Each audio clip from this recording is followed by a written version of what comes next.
자, 오늘은 주기도문 두 번째 강의고요. 오늘 두 번째 강의 기도의 대상에 대해서 살펴보도록 하겠습니다.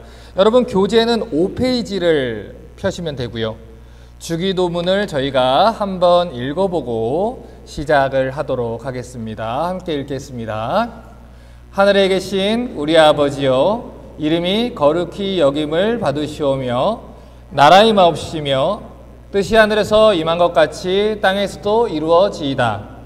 오늘날 우리에게 일용할 양식을 주시고 우리가 우리에게 죄 지은 자를 용서한 것 같이 우리의 죄를 사하여 주옵시고 우리를 시험에 들게 하지 마옵시고 다만 악에서 구하옵소서.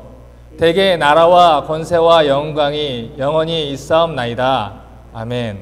자, 주기도문에 대해서 이제 오늘 지난주에 저희가 서론을 봤고요. 본격적으로 이제 내용을 들어갈 텐데 가장 먼저 우리가 배워야 되는 게 뭐냐면 기도의 대상입니다. 자, 성도들은 기도할 때에 자기가 지금 누구한테 기도를 하고 있는지를 분명히 알고 기도를 해야 된다는 거예요. 자, 우리가 기도하는 대상이 누굽니까? 부처님입니까? 알라신입니까? 알지 못하는 뭐 하늘이시여 천지신명이여 이렇게 기도합니까?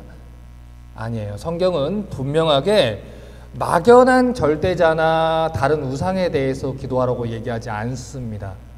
하나님께 기도하라 라고 얘기를 하는데 성경은 성도들이 기도할 대상이 하늘에 계신 우리 아버지다 라고 얘기를 해요. 사실 우리가 가지고 있는 이 한글 성경을 보면 이 주기도문의 시작이 하늘에 계신으로 시작이 됩니다. 그런데 헬라어 원문 성경을 보면 순서가 조금 달라요.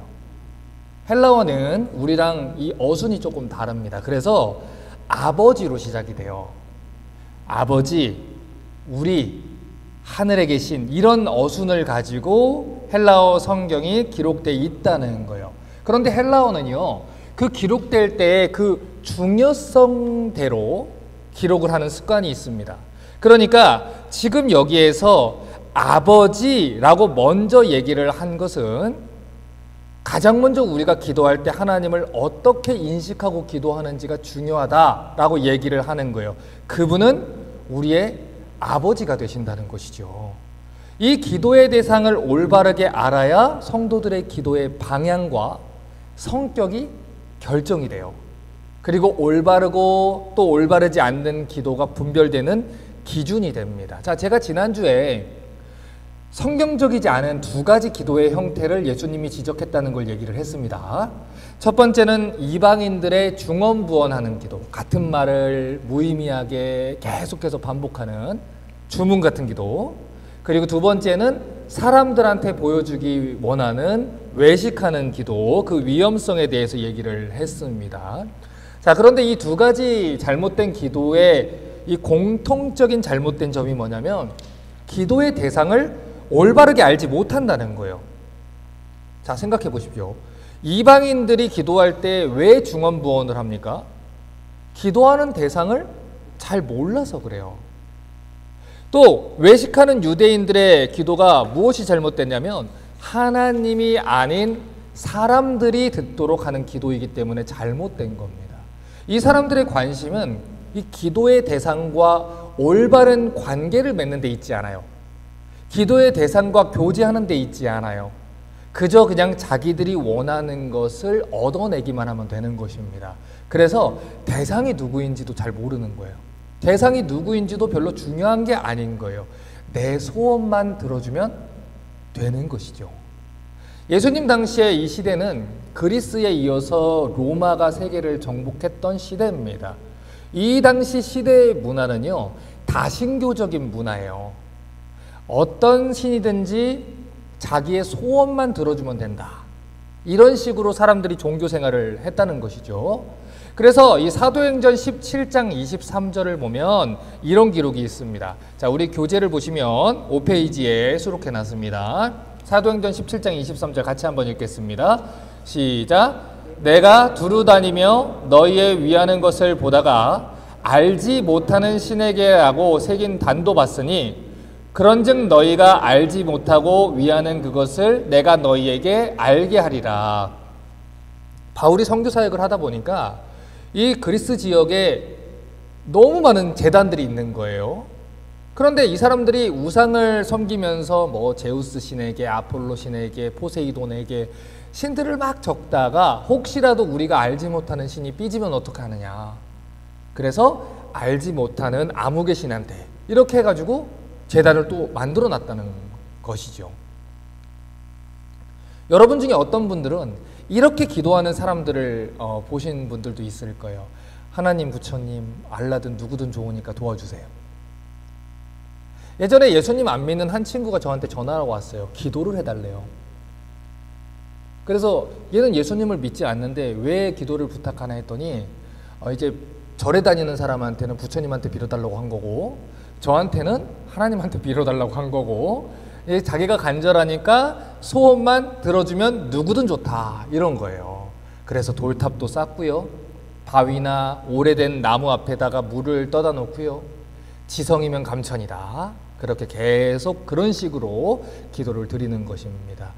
그런 것들은 이방인들의 기도라는 거예요. 하나님을 모르는 사람들의 기도라는 거예요.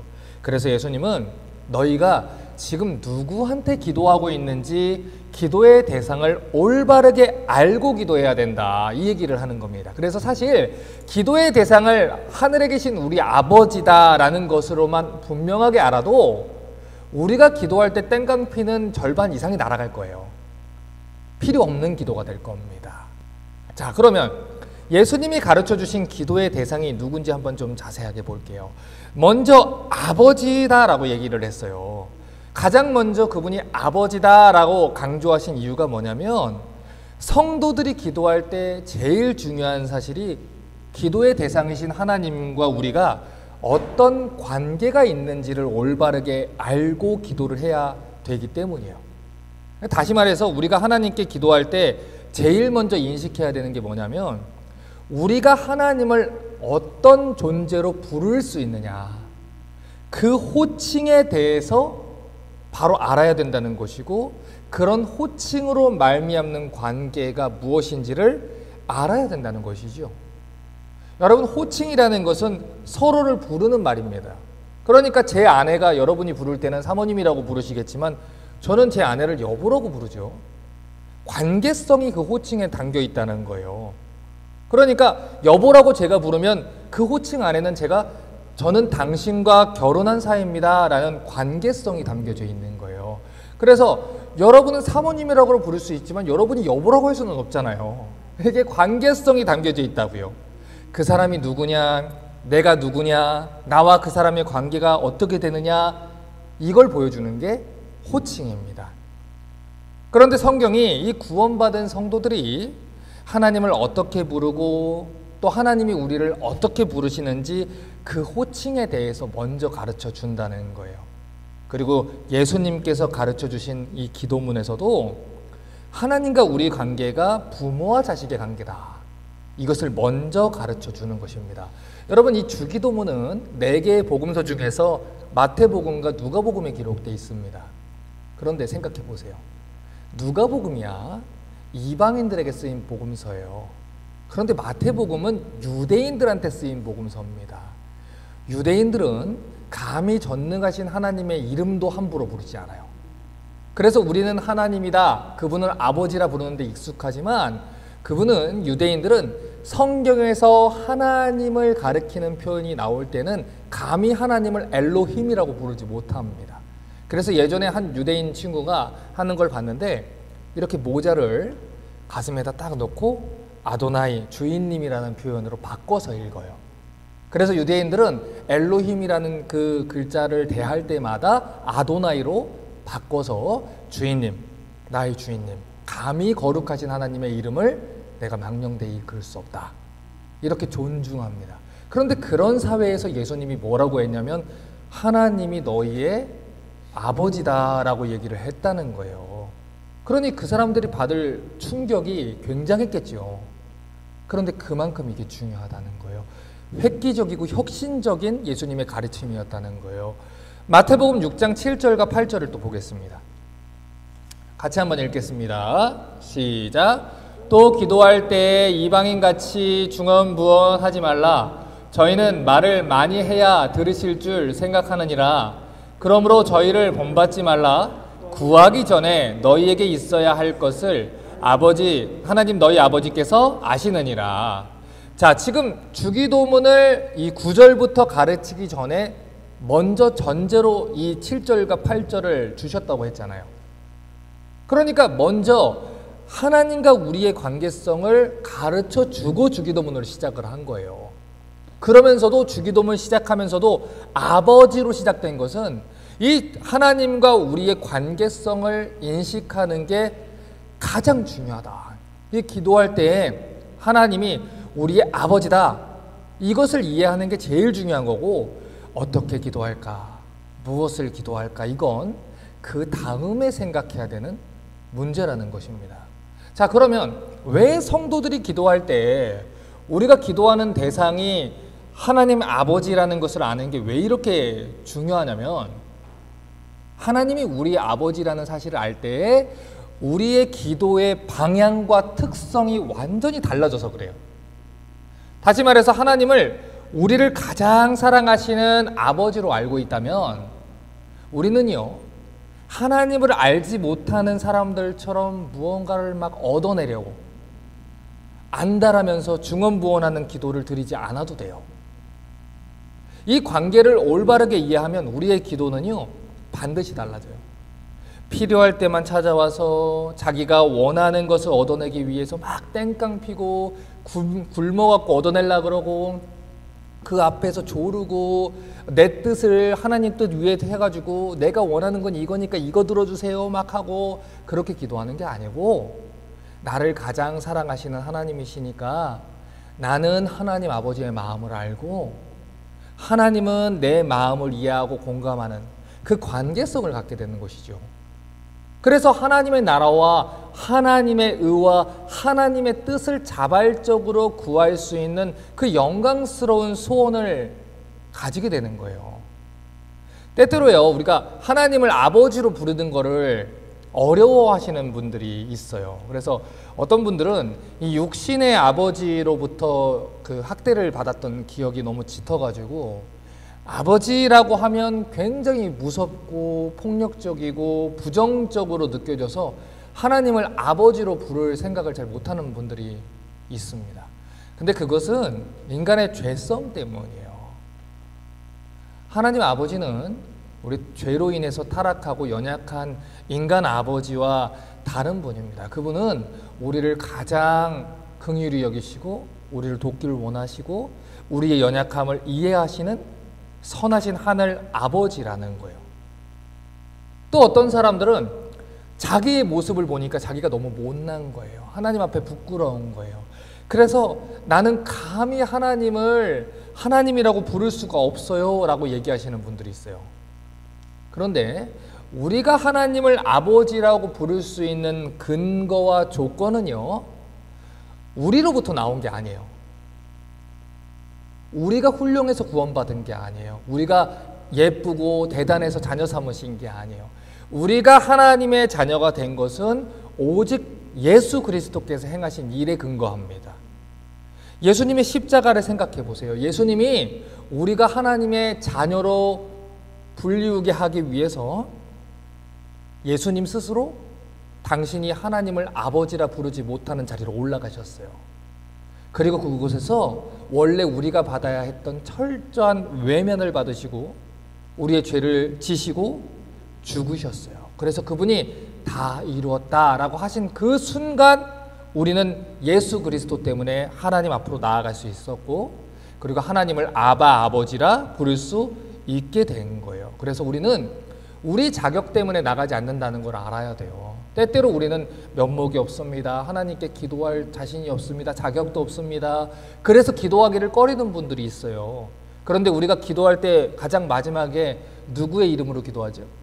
예수님의 이름으로 기도합니다. 우리는 누구의 이름으로 하나님께 나아갑니까? 예수님의 이름으로 나아갑니다. 우리를 보고서 하나님의 기도를 들으시는 게 아니에요. 우리를 위해 죽으신 예수 그리스도의 은혜 때문에 우리가 하나님 앞에 나아가는 것입니다. 그래서 여러분 우리가 하나님을 아버지로 기억하는 게 굉장히 중요해요.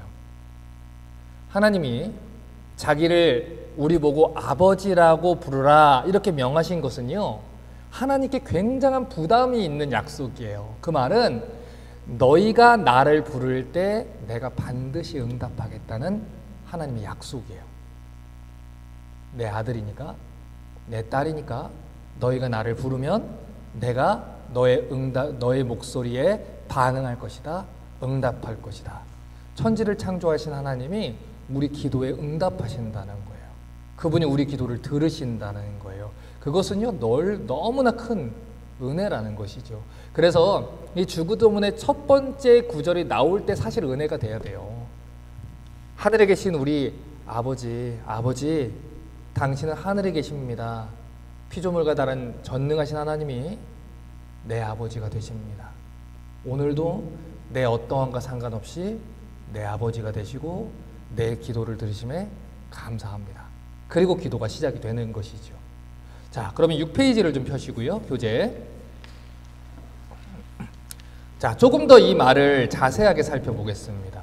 자, 하늘에 계신 우리 아버지여 라는 표현은요, 하나님과 우리의 공유적인 속성하고요, 비공유적 속성이 담겨 있어요.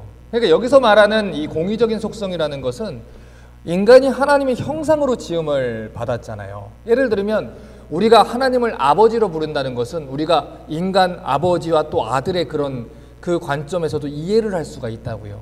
아버지가 자식을 사랑하는 걸 보면서 아, 하나님도 나를 이렇게 사랑하는구나 라는 하나님의 사랑을 우리가 어렴풋이 생각할 수 있고, 하나님의 형상으로 지음받았기 때문에 우리가 이해할 수 있는 하나님의 성품이 있습니다.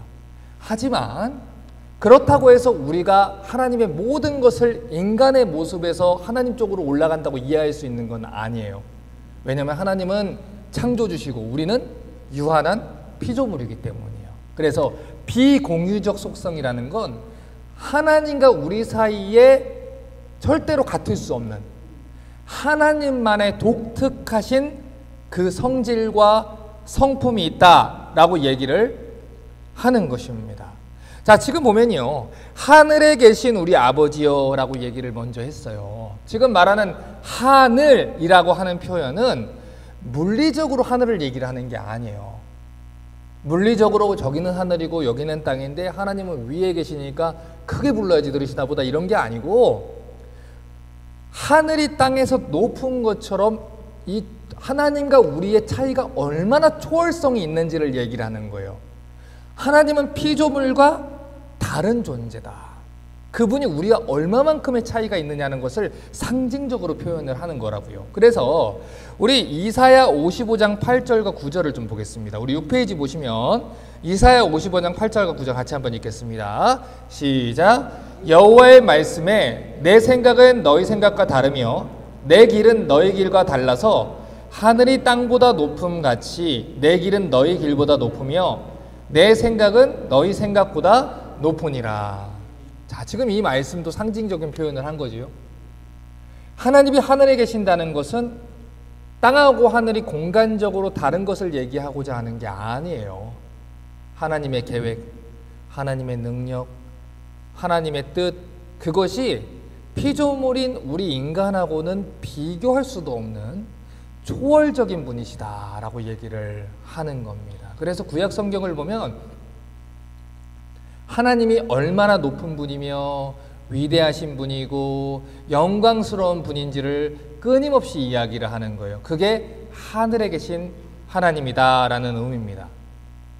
자, 가끔 어떤 사람들이 세대를 나눠서요, 구약은 율법 시대고 신약은 이제 구약은 율법 시대고 성부 하나님 시대고 신약은 복음의 시대고 예수님 시대고 지금은 성령 하나님의 시대다, 뭐 이렇게 나눠서 생각하시는 분들이 있어요. 마치 하나님이 시대에 따라서 다른 얼굴과 다른 성품을 가지고 일하신 것처럼 이렇게 나누시는 분들이 있어요. 하지만 성경은 그렇게 얘기하지 않습니다.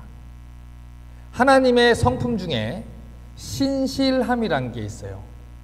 우리가 성경에서 미쁘시다라고 표현해요. 하나님은 미쁘시다. 그게 신실하다는 뜻이에요. 그 말은 변하지 않는다는 뜻이에요. 우리 하나님은 변하지 않아요. 그래서 믿을 수 있는 거예요. 세상 모든 만물은 변해요. 그런데 하나님만은 그분의 존재와 성품과 약속과 능력에 있어서 변하지 않는다는 것입니다. 그렇기 때문에 비록 지금이 구약시대가 아니라고 해도 하나님은 여전히 위대하신 분이고요.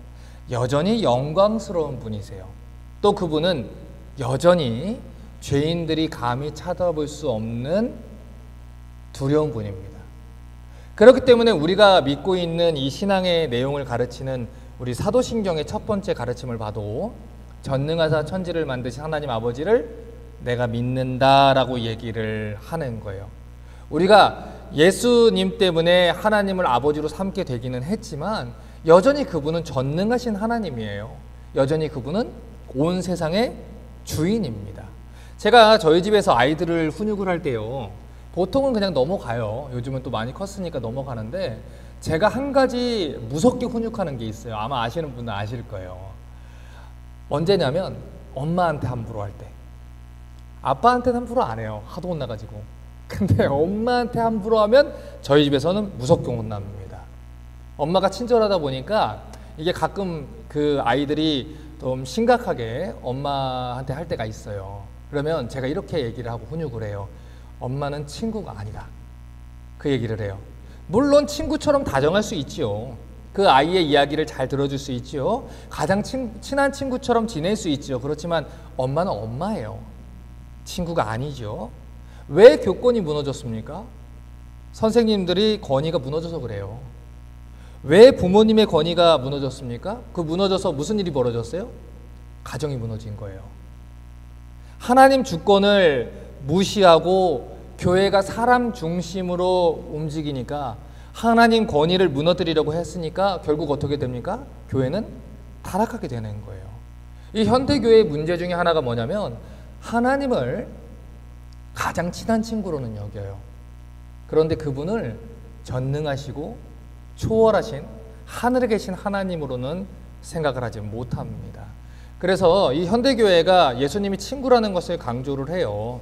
그런데 그분이 아버지 되신다, 위로자가 되신다, 이건 가르치는데 하나님의 하나님 되심을 가르치지를 않아요.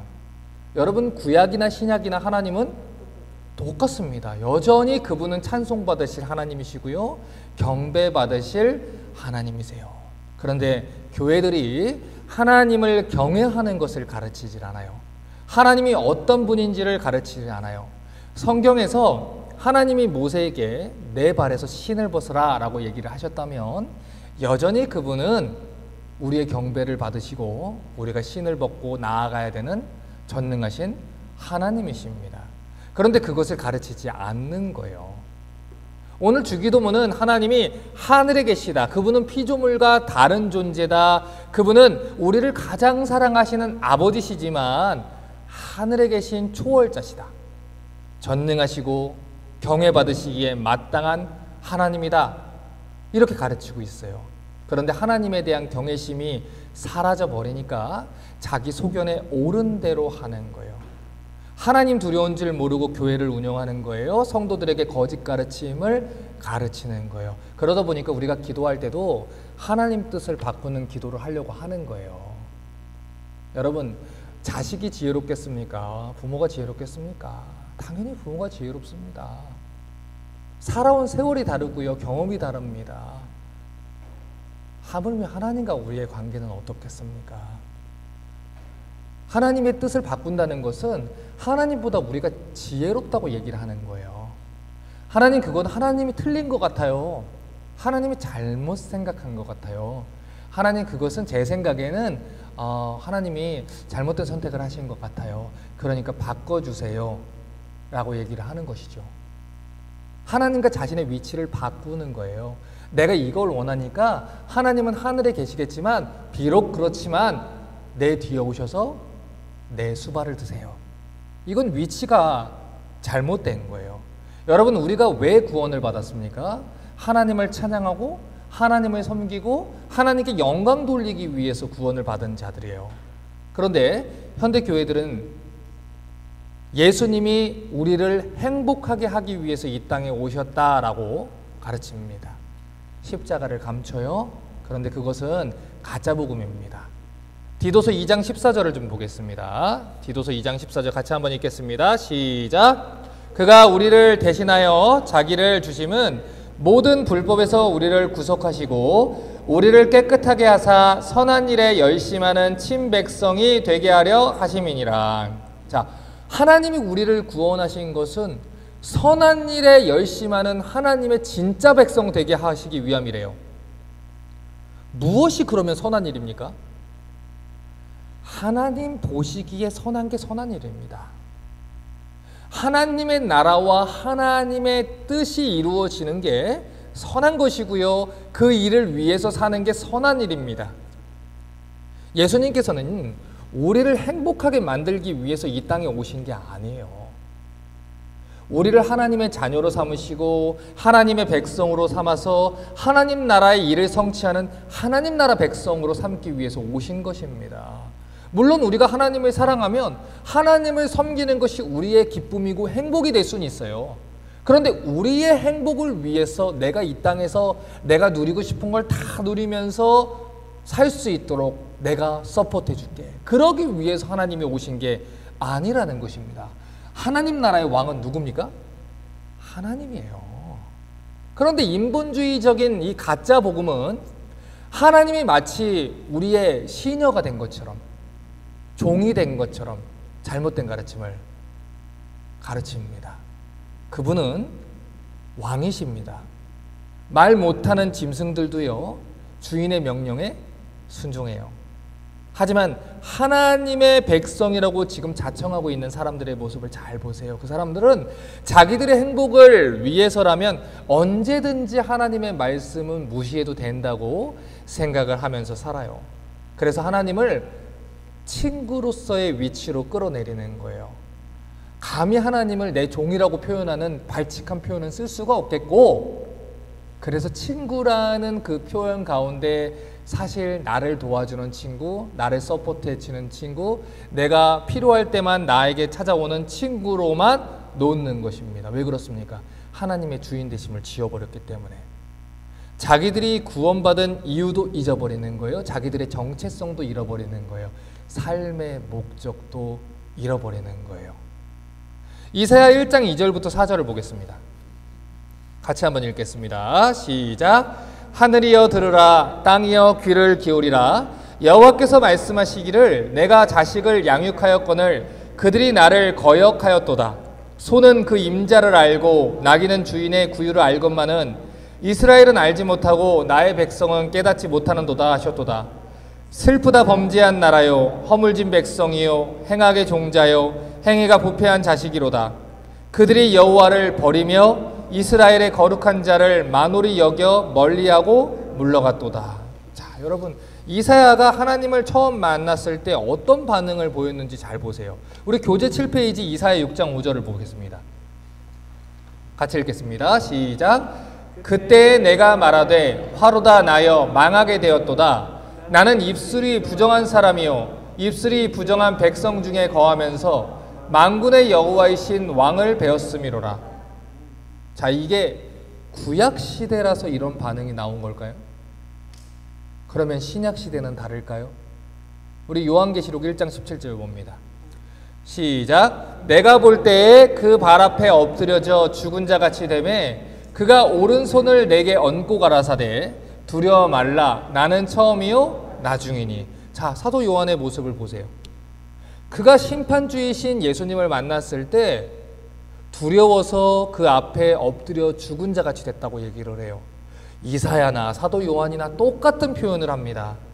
이게 피조물이 하나님 앞에 섰을 때 나오는 일반적인 모습이라는 거예요. 그런데 우리는 하나님을 너무나도 편하게만 가르쳐 오는 거예요. 그래서 입으로는 하나님이 우리의 왕이다라고 얘기를 해요. 그런데 하나님 명령 중에 내가 마음에 드는 것은 순종하고 마음에 들지 않은 것은 원하지 않으면 내가 순종하지 않을 수 있다라고 생각을 합니다. 그래서 하나님 명령에 순종하고 순종하지 않을 그 선택의 권리가 우리에게 있다고 생각해요. 그것이 어떻게 하나님을 왕으로 삼는 사람들입니까? 그런데 그 사람들은 이 신약의 가르침을 모르다 보니까 신약 시대는 이런 거야, 복음은 이렇게 자유를 주는 거야 라고 얘기를 한다는 거예요. 그런데 이것은요, 정말 잘못 알고 있는 거예요. 우리가 그리스도를 주와 그리스도로 고백했다라고 했습니다. 그분은 우리의 주인으로 여긴다고 했습니다. 그것은 그분이 우리의 왕이시다, 그분이 우리의 주인이시다, 이렇게 여긴다는 거예요. 자, 제가 몇 번 설명을 드렸죠. 그러면 예수님이 우리를 친구로 여겨주신다는 것은 어떤 의미라고 했어요? 이 로마 시대 때 어렸을 때부터 주인의 아들을 가르치는 몽학 선생, 초등교사라고 하는 이 유모 같은 사람이 있어요. 그런데 그 사람이 그 주인의 아들을 성년이 될 때까지 가르칩니다. 그런데 그때까지는 아들처럼 학생처럼 가르쳐요. 그런데 주인이 딱 성년이 되고 그 가문의 대를 잇게 되는 주인이 될 때는 이 종은 이제 종과 주인의 위치에서 주인을 섬기는 거예요. 그런데 그 종이 평생 동안 아버지처럼 여겼고 친구처럼 여겼고 선생님처럼 여겼던 귀한 종이기 때문에 친구처럼 평생을 그와 함께 여겨주는 경우들이 로마 사회에 있었다는 것입니다. 그런 시대적인 배경을 가지고 예수님이 친구라고 불러주신 것이지, 그런 문화적인 배경에서 이해해야 되는 것이지, 아까 말씀드린 대로 엄마는 엄마입니다. 친구처럼 엄마가 대해줄 수 있어요. 하지만 엄마는 엄마입니다. 아빠는 여전히 아빠라는 거예요. 여전히 그분은 하늘에 계신 우리 아버지라는 거예요. 우리를 가장 사랑하는 아버지가 맞아요. 하지만 그분은 하늘에 계신 아버지라는 거예요.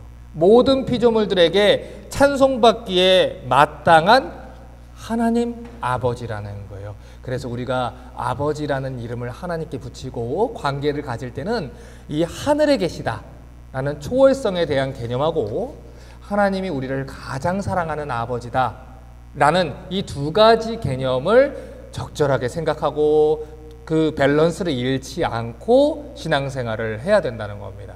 자, 그러면 하나님과 우리 사이에 있는 이 비공의적 속성에 대해서 지금부터 좀 보도록 하겠습니다. 하나님과 우리 피조물이 무엇이 다르냐?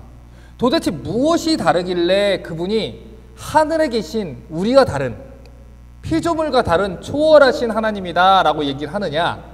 첫 번째, 하나님은 스스로 존재하시는 분이세요. 자, 이거를 자존성이라 그래요. 스스로 존재한다. 자, 출애굽기 3장 14절을 같이 한번 읽겠습니다. 시작. 하나님이 모세에게 이르시되 나는 스스로 있는 자니라. 또 이르시되 너는 이스라엘 자손에게 이같이 이르기를 스스로 있는 자가 나를 너희에게 보내셨다 하라. 자, 우리 7페이지 보고 있습니다. 자, 이 세상에 존재하는 모든 존재들은요, 다 하나님이 창조하셨기 때문에 존재하는 거예요. 모든 존재들은요, 또 다른 것을 의지하지 않으면 살아갈 수 없는 존재들입니다. 여러분, 어린아이가 스스로 자라날 수 있습니까? 없어요. 여러분, 우리 김성 전도사님, 리아가 혼자 클 수 있습니까? 리아가 지금 태어나가지고 지금 한 10개월 됐나요? 9개월 됐죠? 그랬는데 아침에 일어나면 밥을 딱 차려가지고 뭐 먹으면서 일어나셨어요? 이렇게 합니까? 저 데이케어 다녀올게요. 뭐 이렇게 합니까? 아니지요. 한 아이가요, 태어나서 어른으로 자라나기 위해서는요, 부모님의 피땀 어린 수고가 있어야 돼요. 간혹 어떤 분들은요, 그런데 자기가 모든 걸 다 이룰 수 있는 것처럼, 자기가 노력해가지고 지금까지 살아온 것처럼 내 힘으로, 내 능력으로 스스로 그냥 여기까지 왔다라고 교만한 생각을 가지시는 분들이 있어요. 여러분, 아이가요, 한 이제 2살쯤 되면은 이제 걸어 다니지 않습니까? 그런데 그때 되면 이제 계단 걸어 다닐 때 이제 문제가 시작되지요. 계단 다닐 때 애들이 많이 넘어집니다. 그래서 걸어 다니면 애는 막 이걸 뿌리치잖아요. 아빠, 엄마 손을 막 뿌리쳐요. 그러면 아빠는 어떻게 하고 가는지 아십니까? 뒤에서 엉덩이에다가 두 손 대고 쫓아가요. 혹시라도 계단에서 넘어질까봐 뒤에서 엉덩이에 쭈그려가지고 이러고 쫓아가요. 그런데 그 아이가 자기가 다 한 줄 알아요. 아이가 무언가를 이렇게 들라 그래요. 이거 지나가는데 이게 방해되는 거예요. 들라 그래요. 옆에서 아빠가 이렇게 싹 치워줘요. 그럼 애는 자기가 한 줄 알아요. 우리가 한 건 없어요. 우리가 지금까지 살아온 건 다 누구의 은혜입니까? 하나님의 은혜예요. 그런데 마치 우리가 노력해서 우리 능력으로 여기까지 온 거다, 이렇게 생각하는 분들이 있어요. 여러분, 우리가 전제를 한번 바꿔보죠. 만약에 하나님이 우리를 미국 말고요, 안전하게 살 수 없는 저기 소말리아나 저기 어디 케냐의 알 수 없는 동네에서 우리를 태어나게 했으면 우리가 지금 이만큼 살 수 있겠습니까? 여러분, 우리가 햇빛을 하나님이 공급 안 해주시고 마실 물을 주시지 않고 비를 내려주시지 않으면, 산소를 주시지 않으면 어떻게 우리가 살겠습니까? 하나님은 그런데 그런 피조물과 다르다는 거예요. 우리는 지금까지 혼자 살아온 게 아니에요. 우리는 항상 어떤 존재에, 보이는 존재든 보이지 않는 존재는 의존하고 살아가는 거예요. 그런데 하나님은 그게 필요 없는 거예요. 스스로 존재하는 분이라는 거예요. 그래서 모세가 물었던 거예요. 하나님, 당신의 이름이 무엇입니까? 그런데 하나님이 생각할 때 하나님을 규정할 수 있는 단어가 없어요. 왜냐하면 잘 보세요. 이름이라는 건요, 그 사물을 규정하는 역할을 해요. 컵이다 라고 얘기하면 이건 물을 담는 거예요. 공격 무기가 아니라니까요. 이걸 가지고 어디 가서 탈겟에 가가지고 돈처럼 쓸 수는 없어요. 이거는 컵이라고 하는 동시에 물을 담는 역할로 그 단어가 딱 정리가 돼버리는 거예요, 개념이. 그래서 하나님은 당신의 이름을 당신의 백성들에게 한 단어로 계시해 주실 수가 없는 거예요. 왜냐하면 여호와 하나님은 그 한 단어로 규정할 수 있는 분이 아니에요. 하나님을 우리 인간의 언어로 딱 가둬놓을 수 있는 분이 아니에요. 그래서 하나님이 우리 눈에 맞추어서 설명해 주신 단어가 뭐냐면, 나는 스스로 있는 자다. 피조물과 다르다. 나는 창조주다. 하나님을 지은 자가 있습니까? 없습니다. 그분은 영원 전부터 계시는, 스스로 계신 분이라는 거예요. 그거를 자존성이라고 얘기를 합니다. 그래서 하나님은 누군가의 도움이 필요가 없는 거예요. 가끔 가다가 우리가 가끔 그런 교만한 생각을 하지 않습니까? 내가 하나님의 일을 돕는다. 내가 아니면 누가 이 일을 할까? 하나님은 우리가 아니면 길가의 돌들로도 찬양하게 하실 수 있는 분이에요. 하나님이 왜 우리 같은 사람들을 선택했습니까? 강한 자들을 부끄럽게 하기 위해서 우리를 선택한 거예요. 여러분, 그 이스라엘의 역사를 잘 보십시오. 특별히 사사들의 이야기를 잘 보세요. 저희가 나중에 사사기도 배우게 되겠지만, 사사들은 그렇게까지 자격이 없는 자를 하나님이 쓰실 이유가 있는가 할 정도로 부끄럽고 연약한 자를 들어 쓰신 하나님의 역사입니다.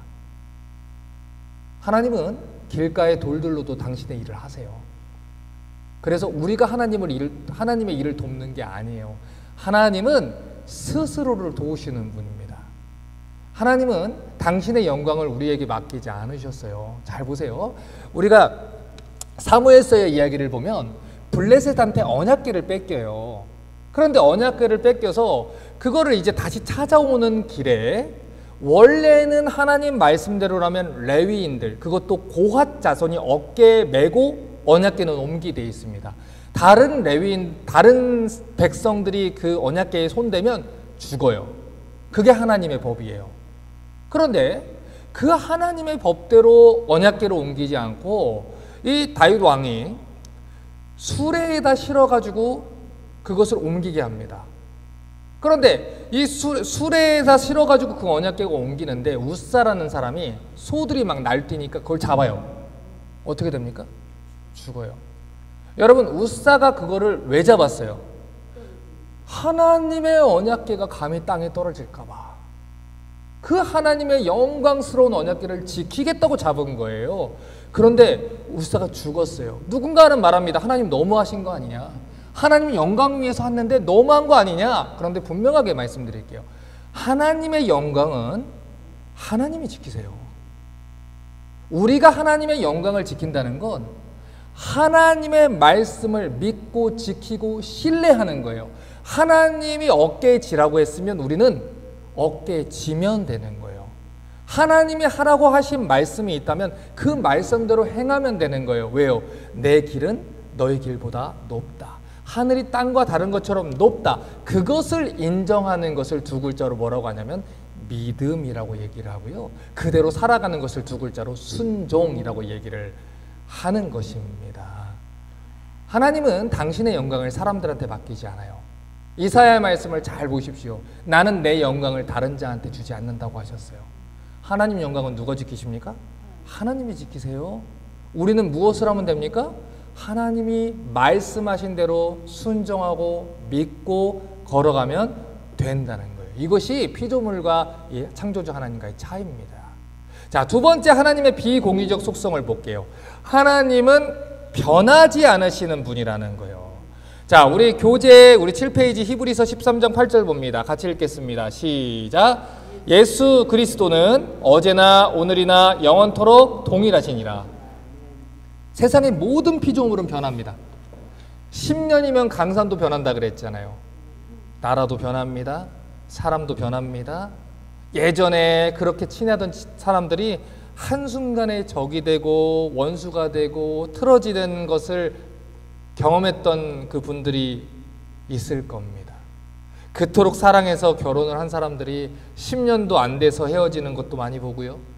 사랑해서 낳은 자녀들을 버리는 부모들도 있어요. 여러분, 모든 피조물들은 다 변해요. 특히 인간처럼 잘 변하는 존재도 없는 것 같아요. 인간이 말하는 사랑처럼 얄팍한 것이 없고 그만큼 자주 흔들리는 것도 없는 것 같아요. 그런데 하나님은 그런 우리와 다르다는 거예요. 하나님은 변하지 않는다는 거예요. 그분의 존재도 변함이 없어요. 그분의 사랑도 변함이 없어요. 그분의 능력도 변함이 없어요. 그분의 약속도 변함이 없어요. 잘 보세요. 우리 인간은 나이가 들면요 힘이 없어져요. 그리고 몸이 노쇠해지게 되어 있어요. 그래서 20대 때의 힘을 40대에 기도할 수 없는 거예요. 60이 되고 70이 되면 당연히 예전처럼 힘을 쓰지 못하는 게 당연한 거예요. 그런데 하나님은 달라요. 그분은 세상을 창조하기 전이나 구약시대 때나 신약시대 때나 지금도 마찬가지로 그분의 능력과 성품에 있어서 변하지 않는다는 거예요. 그런데 우리가 그것을 믿지를 못하니까 우리가 기도 안 하는 거예요. 하나님의 능력이 변하질 않아요. 자, 생각해 보세요. 홍해를 가르신 분이 하나님이에요? 히스기야 앞에서 아수르의 군대 18만 5천 명을 물리친 분도 하나님이에요. 그분은 지금도 여전히 같은 힘을 가지고 계세요.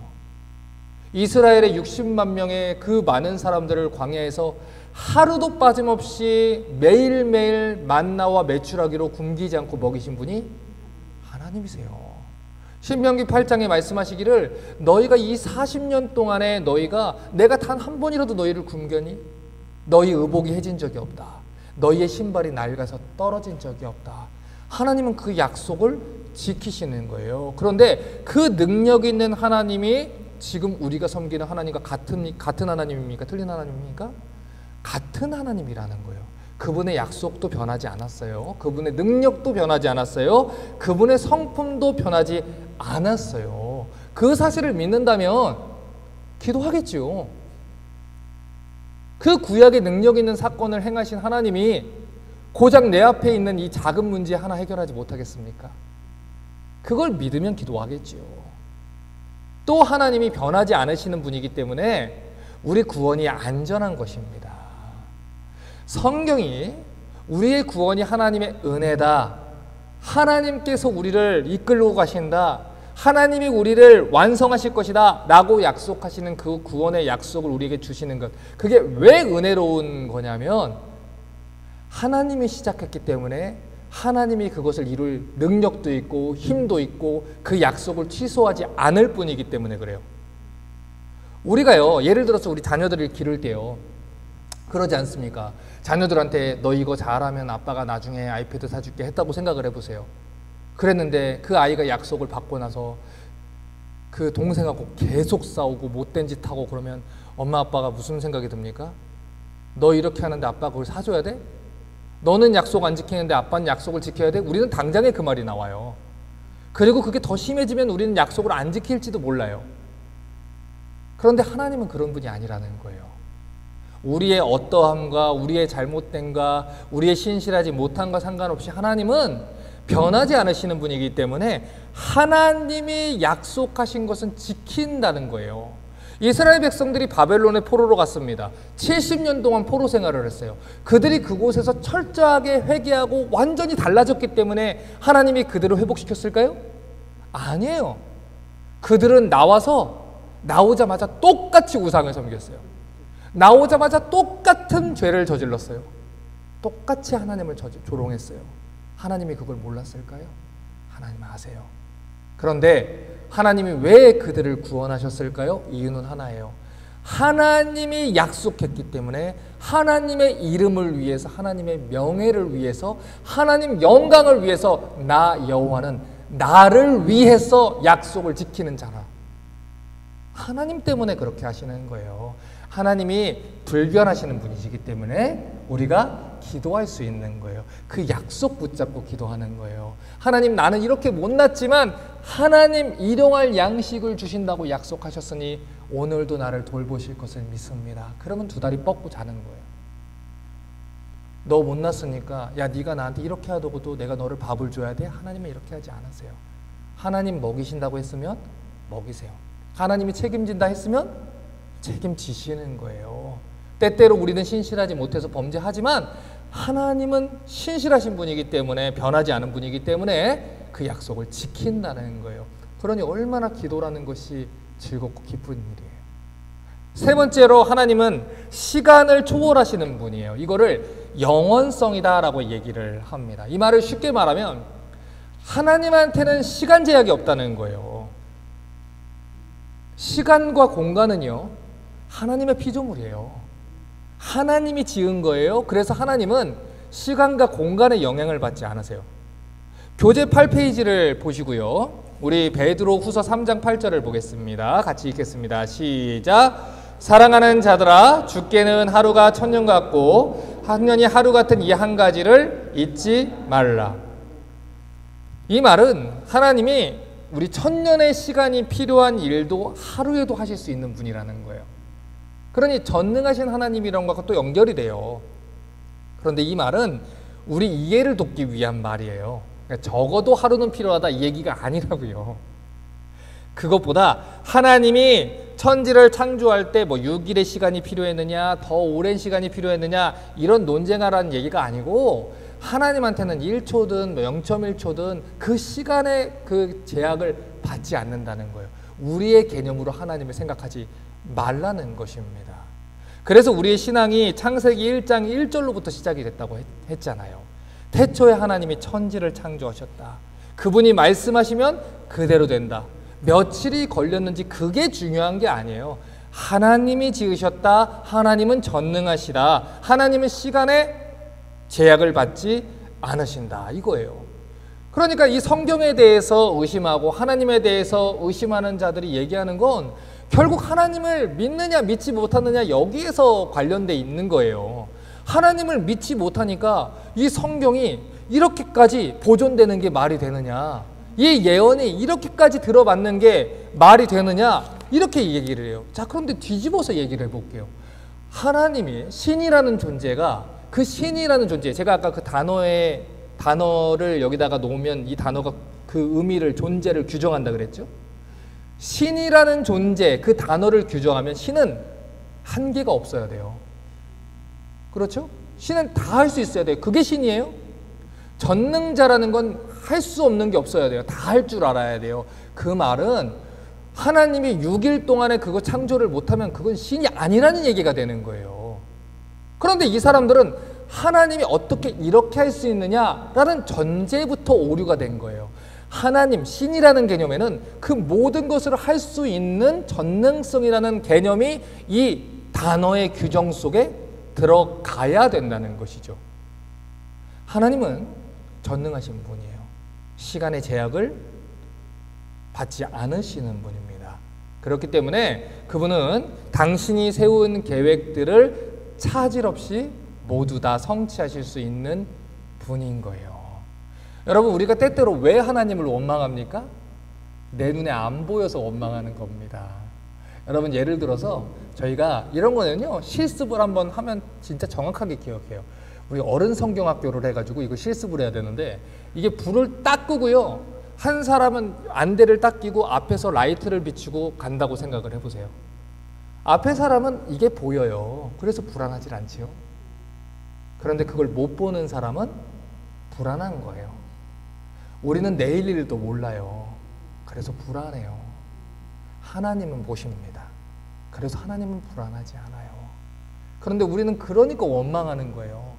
하나님, 왜 나를 이렇게까지 하셔요? 왜 나를 이렇게 만드시는 거예요? 원망하는 거예요. 그런데 하나님 그럴 때마다 얘기하시는 게 뭐예요? 내가 너한테 약속했잖아. 너는 내 사랑하는 아들이라고, 사랑하는 딸이라고, 내가 널 지킨다고 약속했잖아. 걱정하지 마. 나 너 안 버려. 그 약속을 믿으면 그 손 잡고 걸어갈 수 있는 거예요. 걸어갈 수 있는 거예요. 자, 네 번째로 하나님은 공간을 초월하시는 분이에요.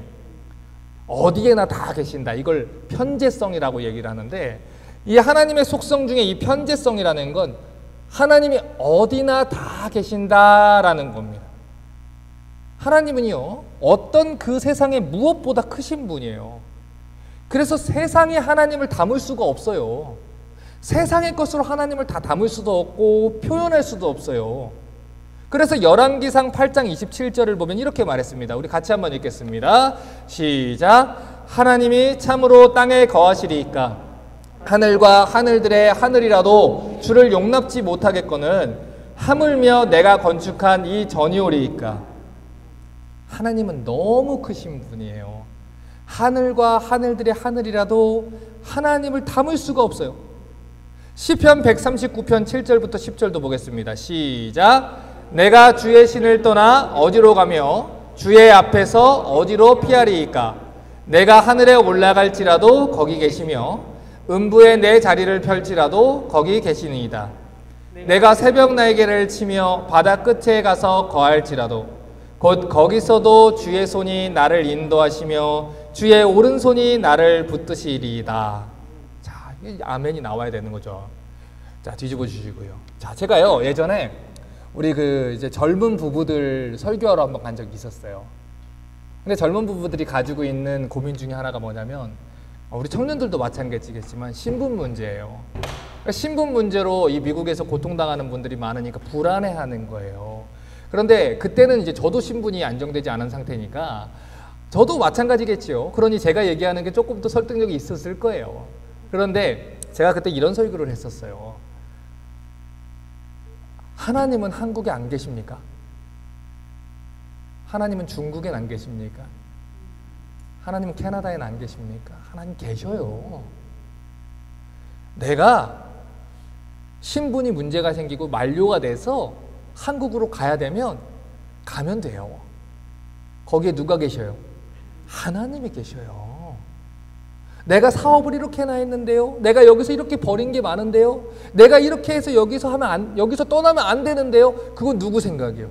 우리 생각이에요. 만약에 그럼에도 불구하고 우리가 한국으로 돌아가게 되는 그 경우가 생기면 그것 또한 누가 인도하십니까? 하나님이 인도하시는 거예요. 하나님이 다 인도하시는 거예요. 그것을 믿는 사람들은 절대로 불안해하지 않아요. 여러분이 그 밤에 너무 힘들어서 침대 머리나 밭에서 그 어두운 곳에서 혼자 울면서 누구도 나를 돌봐주지 않고 누구도 나를 케어하지 않는다 할 때도 하나님 그곳에 계셔요. 하나님 듣고 계세요. 소리치지 않아도 하나님 듣고 계세요. 하나님 나지막한 신음소리도 듣고 계세요. 그 평생의 어려운 순간들을 겪었던 다윗이 하는 고백이에요. 그러니 얼마나 믿을 수 있는 고백이에요. 내가 어딜 가도 하나님이 나를 지켜주신다. 그러니 이걸 믿는 사람은 이 땅에서 불법 저지르면서 불법으로 그 신분 해결하려고 하지 않아요. 하나님 당신이 원하시는 대로 가겠습니다. 하나님께서 하시는 대로 하겠습니다. 제가 그래서 예전에 신분 문제 해결하기 전에 그렇게 얘기했었어요. 목사님은 미국에 계시고 싶으세요? 한국에 있고 싶으세요? 모르겠는데요. 하나님이 있으라고 하는데 있으려고 하는데 뭐 있으라 하시면 하나님이 하늘에서라도 던질 거예요. 그랬어요. 지금도 동일해요. 하나님이 여러분이 있어야 할 곳을 아시고요. 하나님이 보내야 할 곳을 아시고요. 하나님이 그곳에서도 인도하십니다. 우리 시편 23편 4절에 뭐라고 고백합니까? 내가 사망의 음침한 골짜기를 지날지라도 해를 두려워하지 않을 것은 주께서 나와 어떻게 하심이라? 함께 하심이라. 그것을 믿기 때문에 어디든 기도할 수 있는 거예요. 자, 다섯 번째, 하나님은 모든 것을 다 아시는 분이에요. 전지성이라 그래요. 하나님은 다 아세요. 인간은 눈에 보이는 것만 알아요. 아는 게 한정돼 있어요. 그래서 우리는 말을 해도요, 오해를 해요.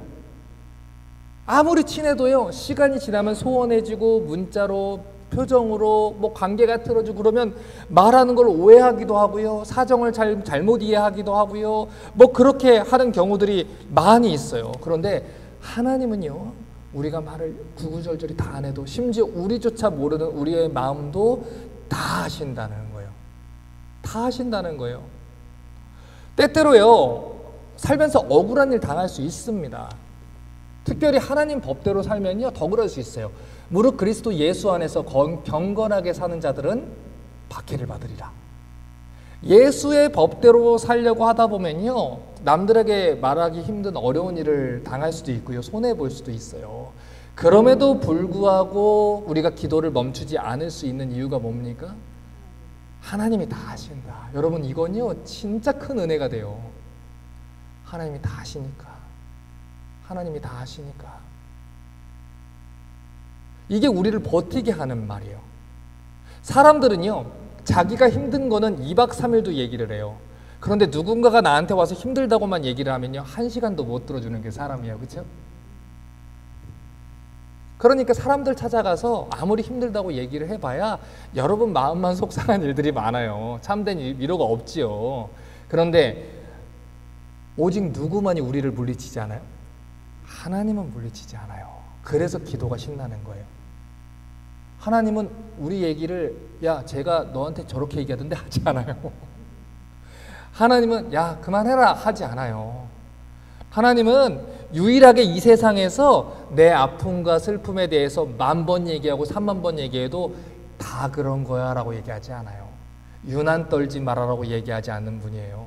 너만 힘든 거 아니야? 언제까지 거기 갇혀 있을 거야? 이렇게 얘기하지 않는 유일한 분이 하나님이에요. 그분이 우리 아버지 되신다는 거예요. 이것을 알면 기도하는 일이 조금 더 신이 나겠죠. 우리 교재 9페이지를 좀 펴겠습니다. 9페이지 마태복음 6장 31절에서 32절 보겠습니다. 같이 읽겠습니다. 시작. 그러므로 염려하여 이르기를 무엇을 먹을까 무엇을 마실까 무엇을 입을까 하지 말라. 이는 다 이방인들이 하는 것이라. 너희 천부께서 모든 것이 너희에게 있어야 할 줄을 아시느니라. 하나님이 다 아신대요. 그러니까 염려하지 말라는 거예요. 그런 걸 있으면 어떻게 하면 돼요? 기도하라는 거예요. 그래서 여러분, 기도해라 기도해라 혼낼 이유가 없는 거예요. 여러분, 기도하는 게 얼마나 기쁜 일이고, 기도하는 게 얼마나 유익한 일이고, 기도하는 게 얼마나 존귀한 일이고, 기도하는 게 얼마나 즐거운 일인 줄 알면 기도하게 돼 있어요. 그 응답을 받고 하나님의 도우심을 받고 하나님의 응답하심을 받아갈수록 기도는 신나는 일이 될 수밖에 없는 거예요. 자, 6번째, 하나님은 모든 것을 다 할 수 있는 분이다. 전능하신 하나님이라는 거예요. 인간은 아무리 계획을 세워도 그 능력에 한계가 있어요. 그래서 다 이루지를 못합니다. 저도 마음 같아서는 한 번에 여러분께 주기도문 교제를 딱 제법떠서 드리고 싶은데 제 능력이 한계가 있어서 매주 이렇게 교제를 드릴 수밖에 없어요. 인간은 연약해요. 그런데 하나님은 그렇지 않아요. 하나님은 한계가 없어요. 하나님은 전능하신 분이에요. 우리 자신을 보면 얼마나 연약한지 알지 않습니까? 우리가 하나님께 드렸던 약속들 그 하나도 잠시 잠깐도 지키지를 못해요. 우리는.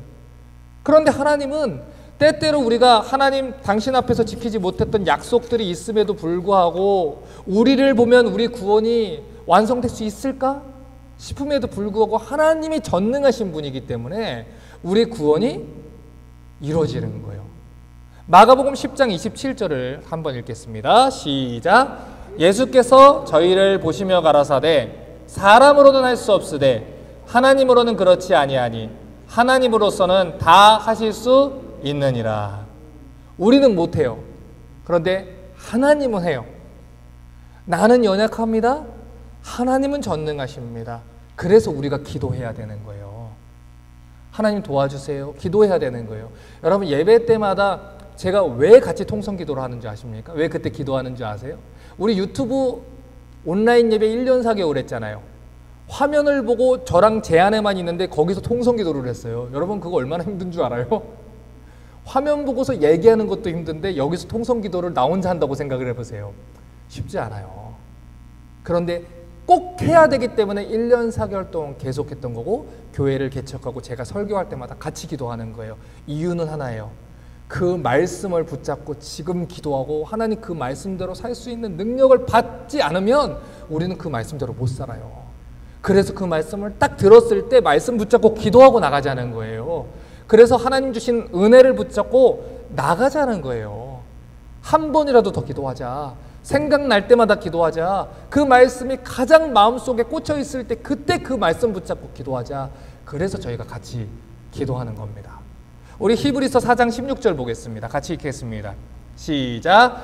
그러므로 우리가 긍휼하심을 받고 때를 따라 돕는 은혜를 얻기 위하여 은혜의 보좌 앞에 담대히 나아갈 것이니라. 자, 이 그러므로 앞에는 이런 이해가 있어야 돼요.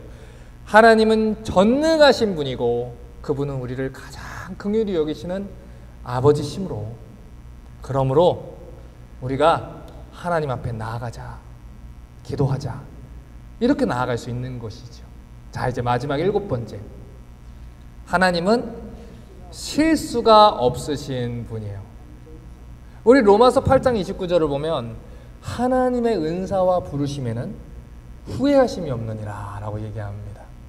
제가 목숨처럼 붙들고 있는 말씀이 그거예요. 때때로 사역을 하다 보면 하나님이 나 같은 사람을 왜 목사로 세웠을까?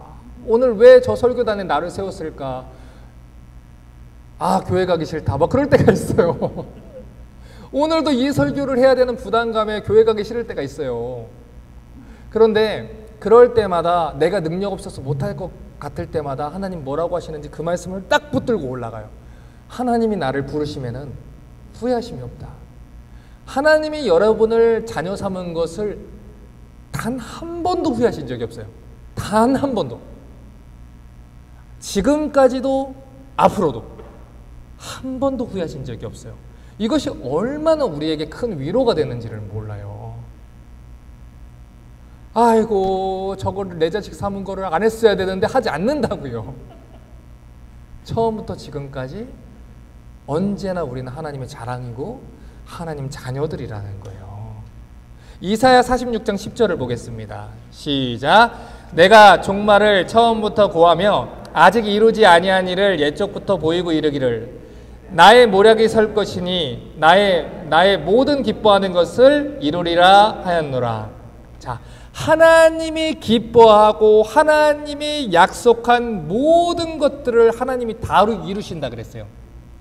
그걸 이루실 수 있는 이유는 하나님이 완전하신 분이고 하나님이 전능하신 하나님이기 때문이에요.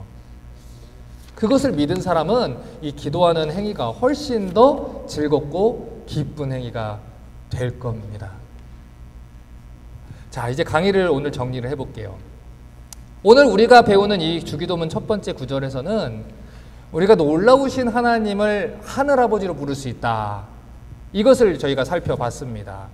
자, 그런데 교재 10페이지를 보시면요. 왜 예수님이 이 땅에 와서 죽으셨는지 그 이유를 얘기를 합니다. 갈라디아서 4장 4절과 5절을 보겠습니다. 시작.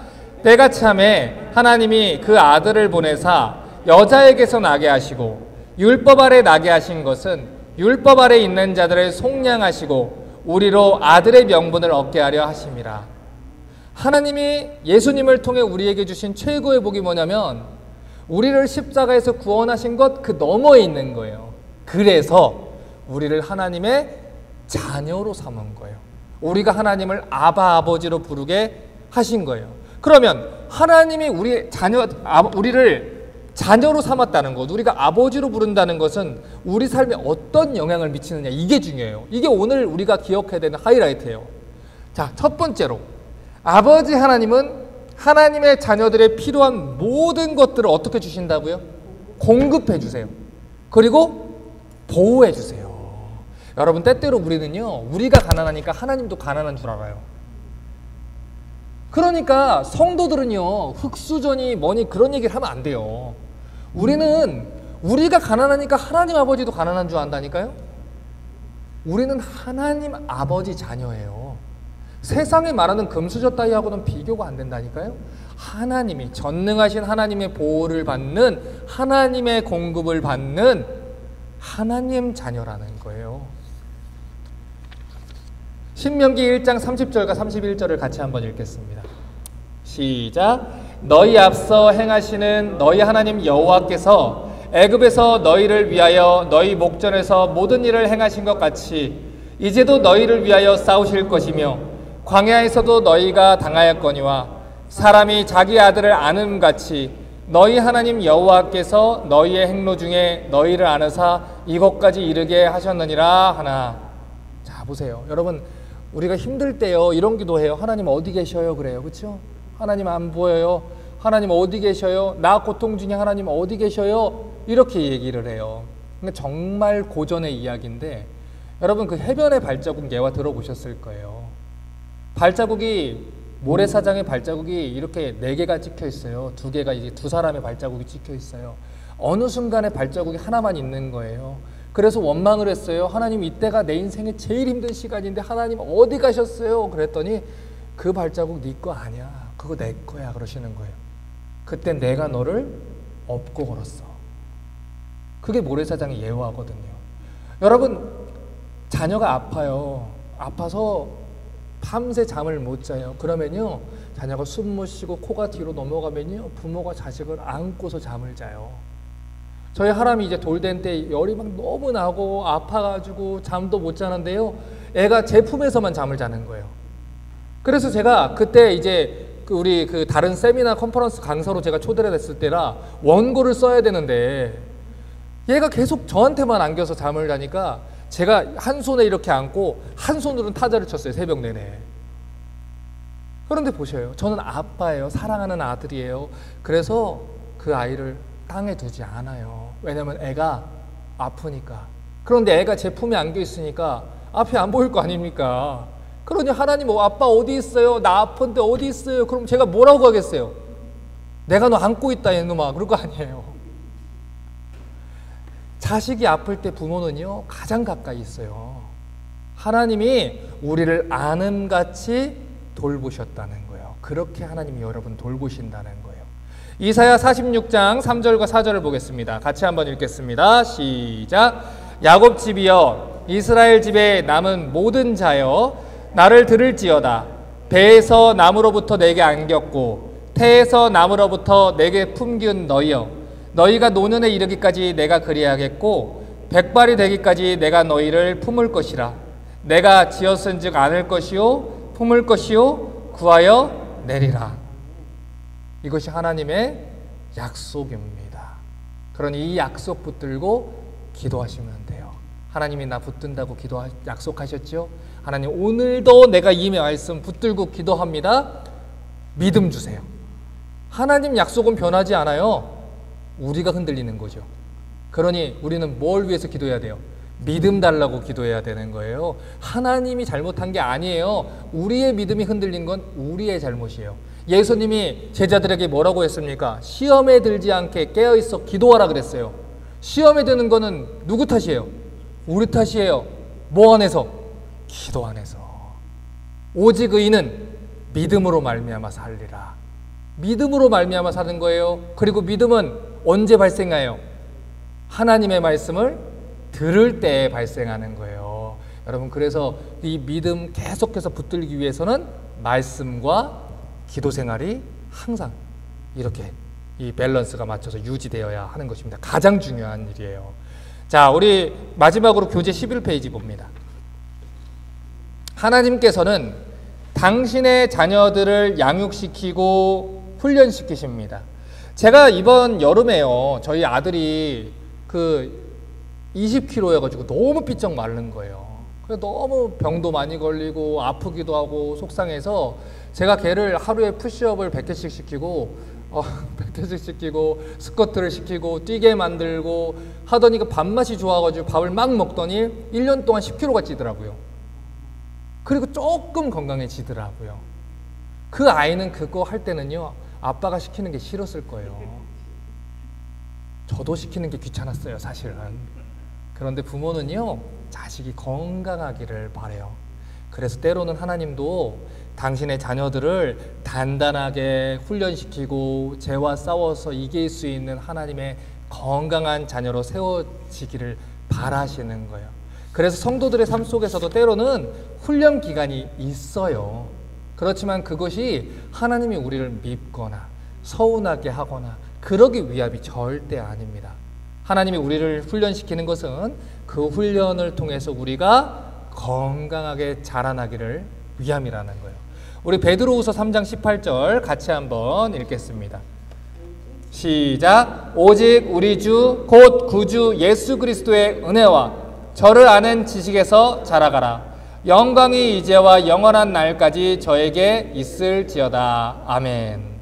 자, 이제 정리하겠습니다. 여러분, 운동을 가도요, 근육이 크려면 무게를 계속 올려야 돼요. 그리고 훈련 방법을 바꿔야 돼요. 안 그러면 몸이라는 게 익숙해져서 근육이 성장을 안 합니다. 운동하는 사람들 지금 다 고개 끄덕이고 있잖아요. 여러분, 그래서 여러분 때로 이전에 받았던 시련들보다 더 어려운 시련들이 찾아올 겁니다. 그러면 여러분의 영적인 근육이 더 커지고 발달하게 되어 있는 거예요. 그러면 그 시험들 만났을 때 주저앉지 마시고, 아, 내가 이 일을 통해서 한 단계 더 성장하겠구나, 장성한 분량으로 성장하겠구나, 그렇게 하나님 신뢰하시고 그리고 따라가시기를 바랍니다. 열매 맺는 가지는 열매를 더 맺게 하기 위해서 가지치기 하는 거예요. 그러면 그 가지가 얼마나 아프겠어요? 얼마나 처음에는 초라해 보이겠어요? 그래서 때로는 그래요. 왜 하나님 나한테만 이렇게 하세요? 원망해요. 나한테만 그렇게 한다는 것은 복입니다. 열매 맺는 가지라는 거예요. 여러분, 그러니 열매를 풍성하게 맺는 가지로 자라나시고 기도하는 것을 기쁨으로 아는 성도들 되시기를 주님의 이름으로 축복합니다. 기도하겠습니다. 하나님, 오늘도 하나님 아버지라 부르고 그리고 기도하는 것에 대한 기쁨을 배웠습니다. 하나님, 주 예수 그리스도로 인하여 그 공로로 인해서 주의 자녀가 되었사오니 주의 자녀가 얻을 수 있는 놀라운 은혜들을 날마다 누리며 살게 하여 주시옵소서. 하나님을 사랑하고 기도하는 것을 기뻐하는 우리가 되게 하여 주시옵소서. 예수님의 이름으로 기도합니다. 아멘.